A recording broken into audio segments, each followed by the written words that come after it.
Bienvenidos al tercer capítulo del podcast Ciencias de la Actividad Física y el Deporte, una producción de RSH Fit, creado por el preparador físico y licenciado en Ciencias del Deporte y la Actividad Física, Raúl Martínez.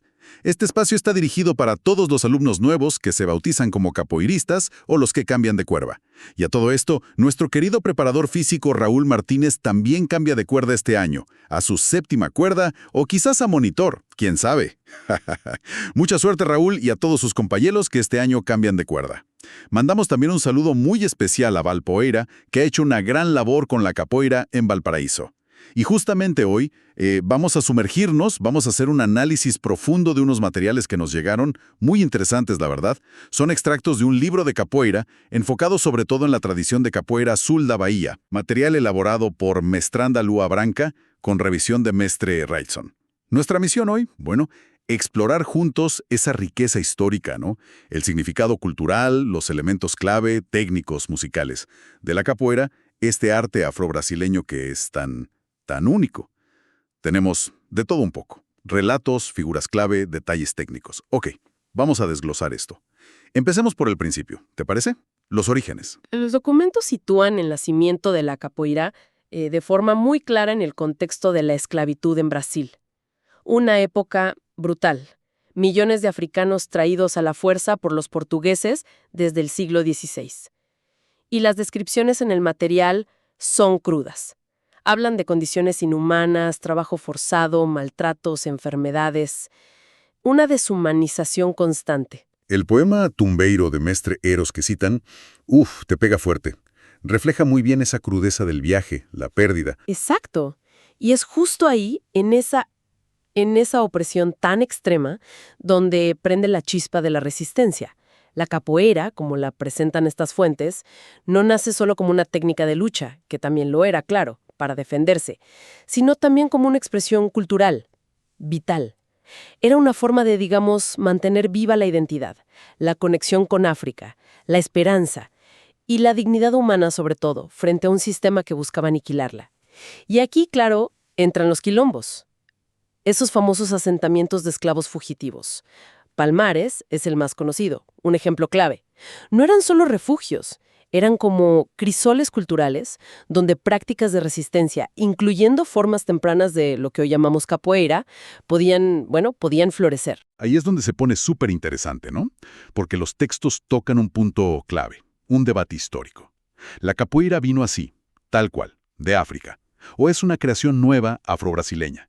Una fusión que nació acá, en Brasil, mezclando quizás danzas, rituales, luchas africanas y la necesidad de sobrevivir, de resistir en este continente tan hostil. Rastrear esto es complicado, ¿verdad? El material menciona algo terrible. Sí. Que Rui Barbosa, que era ministro de Hacienda, mandó quemar muchísimos documentos sobre la esclavitud.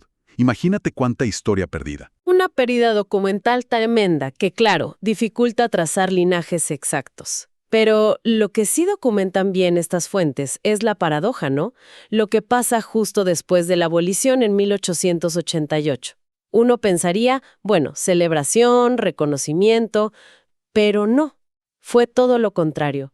La capoeira fue marginada, perseguida casi de inmediato. Se la asoció directamente con la delincuencia, con el desorden, con la figura del malandro, ese personaje urbano, astuto, a veces peleador. El Código Penal de 1890, artículo 402, lo dice clarito. Prohibía la capoeira. Si te encontraban practicándola en público, ibas preso. Fue una época de represión muy fuerte, como señalan los textos, sobre todo en ciudades como Río, Recife, Salvador. Increíble. O sea, de ser una herramienta para buscar la libertad, a ser perseguida por ley. Pero sobrevivió. Y eso nos lleva a las figuras que la transformaron, ¿no? Los documentos destacan a dos mestres, que son, bueno, fundamentales. Mestre Bimba y Mestre Pastiña. Mestre Bimba, Manuel dos Reis Machado. Él es el creador de la capoeira regional, allá por los años 30, en Bahía. El texto subraya mucho su intención. Quería crear un método, algo más estructurado para enseñarla, darle un toque más marcial, más objetivo, y buscar el reconocimiento oficial. Quitarle ese estigma de criminalidad. Y la verdad es que fue una estrategia que funcionó, en ese sentido. logró que su academia fuera reconocida oficialmente en 1937 bajo el gobierno de Getúlio Vargas. Eso fue un paso enorme para legitimarla. Pero al mismo tiempo, y como un contrapunto muy necesario, el material presenta a Mestre Pastiña, Vicente Ferreira Pastiña. Él es el gran defensor, el que sistematiza la capoeira angola, esa vertiente que se mantiene como más conectada a las raíces africanas, que pone el énfasis en el ritual, en la lentitud estratégica, la teatralidad, la música como algo central y, por supuesto, la mandinga. Mencionaste la mandinga. ¿Podríamos definirla un poquito más? Suena como algo clave. Absolutamente clave. La mandinga, según se entiende de la filosofía que transmiten los textos sobre Angola, es más que solo astucia. Es esa inteligencia corporal y mental, ¿sabes? Esa capacidad de engañar, de fintar, de usar la malicia, pero, en el buen sentido, dentro del juego. Es el arte de simular, la estrategia, el saber leer al otro. Una herencia directa de esos tiempos donde disimular que estabas luchando era sobrevivir. Pastiña funda su centro esportivo de capoeira Angola precisamente para preservar esa esencia, esa filosofía más allá del golpe. Entonces tenemos, digamos, estas dos grandes líneas que marcaron la capoeira en el siglo XX. Regional, buscando eficacia, reconocimiento, y Angola, protegiendo la tradición, la profundidad del ritual. Fundamentales para entender la capoeira hoy. Y aparte de Bimba y Pastiña, los textos nos recuerdan otros héroes, otras figuras importantes. Zumbidos Palmares, claro, el líder del quilombo, un símbolo eterno de resistencia. Su antecesor, Ganga Zumba. Y esas figuras casi legendarias de la capoeira de la calle, ¿no? Los capoeiras urbanos de fines del 19, principios del 20. Manduca da Praia en Río, un tipo respetado, Besouro Mangangá en Santo Amaro, Bahía, famoso por su habilidad y esa leyenda de tener el corpo fechado, el cuerpo invulnerable. Nacimiento Grande en Recife. Personajes que mantuvieron viva la llama cuando estaba prohibida. Exacto.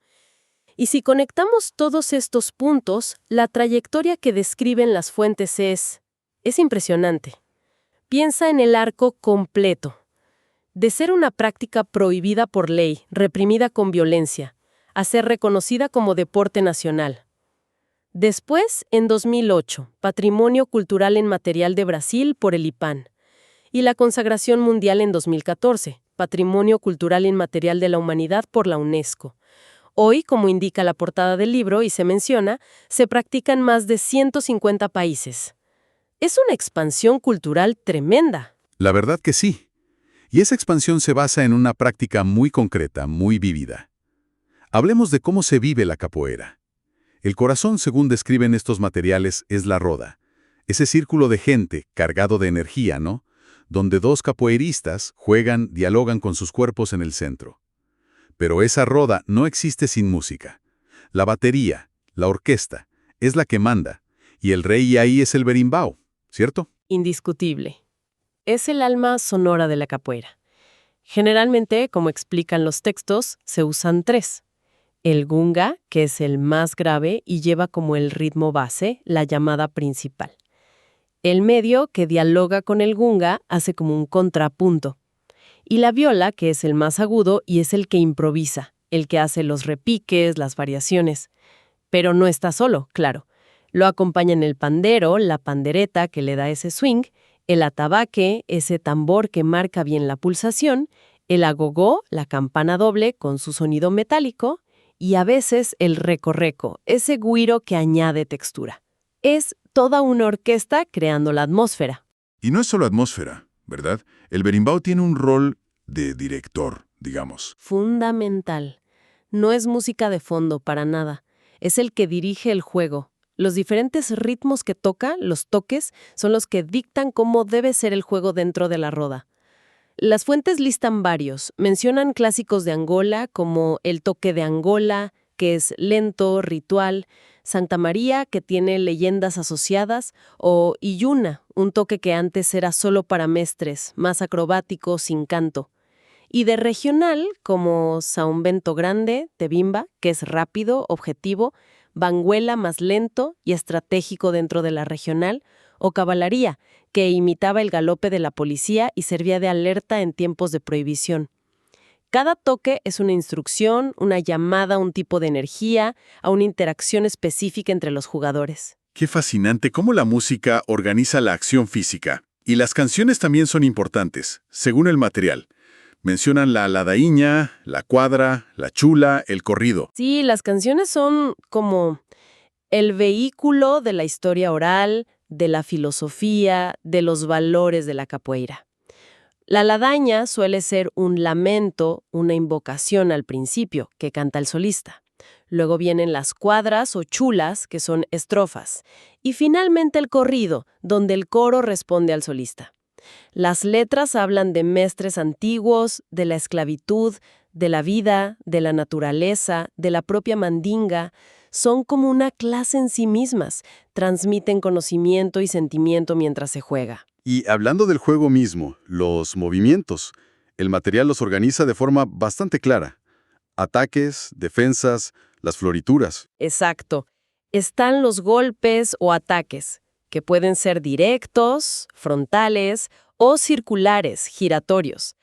Las fuentes dan ejemplos: el martelo, la armada, la media lúa de frente. Luego, importantísimas, las esquivas o defensas. Son cruciales para que el juego fluya, para evitar el golpe directo. La cocoriña, que es agacharse, la queda de rins, esa caída apoyada en un brazo, la negativa, que es una esquiva bajita casi rozando el suelo. Y no podemos olvidar los floreos, esos movimientos más acrobáticos como el aú, la rueda o el macaco, ese salto hacia atrás. No son para golpear, pero demuestran habilidad, control y le dan belleza al juego. El texto incluso detalla secuencias específicas de Mestre Bimba y técnicas propias de capoeira azul da Bahía, de Mestre Heilson. Y la base de todo eso, ese movimiento que nunca para, la jinga. La jinga, ese balanceo constante, ese paso básico de donde salen todos los demás movimientos. Pero es mucho más que mover los pies, ¿eh? La jinga es como la encarnación física de toda la filosofía de la capoeira que se siente en estos textos. Simboliza la fluidez, la capacidad de adaptarse, el estar siempre listo para esquivar o para atacar, la malicia de no quedarse quieto, de no mostrar una postura fija. Es la herencia directa de tener que disfrazar la lucha como si fuera una danza. Es movimiento constante, es vida, es la esencia misma de la capoeira hecha cuerpo. Queda clarísimo. Ahora, volviendo a la fuente principal de estos materiales, Capoeira Azul de Bahía. ¿Qué nos cuentan los textos sobre este grupo en particular? Nos dan datos bastante concretos. Dicen que se fundó el 12 de octubre de 1987, en Arraial da Ayuda, Bahía, por Mestre Railson, aunque inicialmente se llamó Capoeira Negriños de Ciña. El material incluye un árbol genealógico, que es interesante porque muestra el linaje que reivindica Mestre Railson. Lo conecta con la línea de Mestre Bimba a través de varios mestres, pero fíjate que también reconoce influencias de la línea de Angola, mencionando figuras como Besouro y Mestre Canjijiña en sus raíces. Eso sugiere como una búsqueda de síntesis o al menos un respeto por ambas tradiciones. También aportan detalles de cómo se organizan internamente, como las graduaciones, las cuerdas. Si detallan su sistema de cordéis, las cuerdas, usan los colores de la bandera de Brasil, verde, amarillo, azul y blanco, en distintas combinaciones y grosores para marcar cómo va progresando el alumno. Tienen un sistema para niños y otro para adultos. La progresión va desde la cuerda verde clara, para los que empiezan, hasta la cuerda blanca para mestres de cuarto grado, que es el nivel más alto.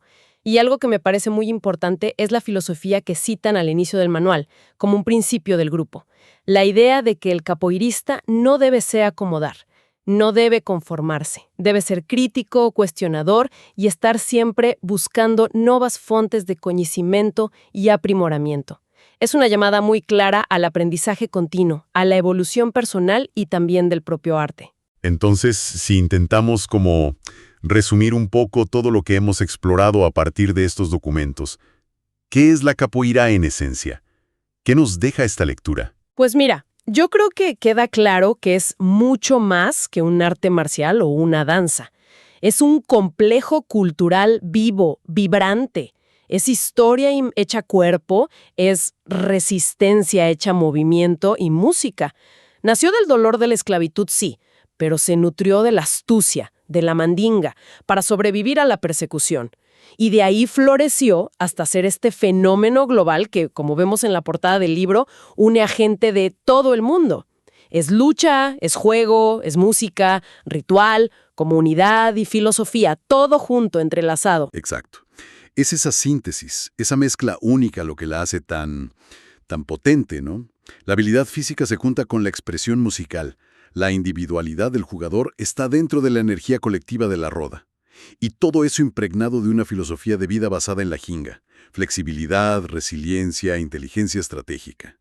Su viaje desde la marginalidad hasta el reconocimiento mundial de la UNESCO es, bueno, una lección increíble sobre el poder de la cultura para resistir y transformarse. Y esa capacidad de transformación, de integrar cosas que parecen opuestas, es quizás una de las claves más fascinantes. Lucha y juego, disciplina y espontaneidad, la alegría del presente y la memoria del sufrimiento. No son como distintas caras de una misma realidad compleja. Ahí quería llegar para cerrar. Estos textos nos muestran muy bien cómo la capoeira fusiona elementos que desde fuera podríamos ver como contradictorios. Entender que esa complejidad nació de una historia muy específica de opresión, de resistencia, de creatividad, nos deja pensando, ¿no? ¿Cómo cambiaría nuestra mirada si aplicáramos esta perspectiva a otras prácticas culturales, en cualquier parte del mundo, que también parecen mezclar elementos que no encajan a primera vista? Quizás detrás de muchas aparentes contradicciones culturales hay historias de supervivencia, de adaptación, una riqueza que a menudo se nos escapa. Una pregunta interesante para seguir reflexionando después de nuestra charla de hoy.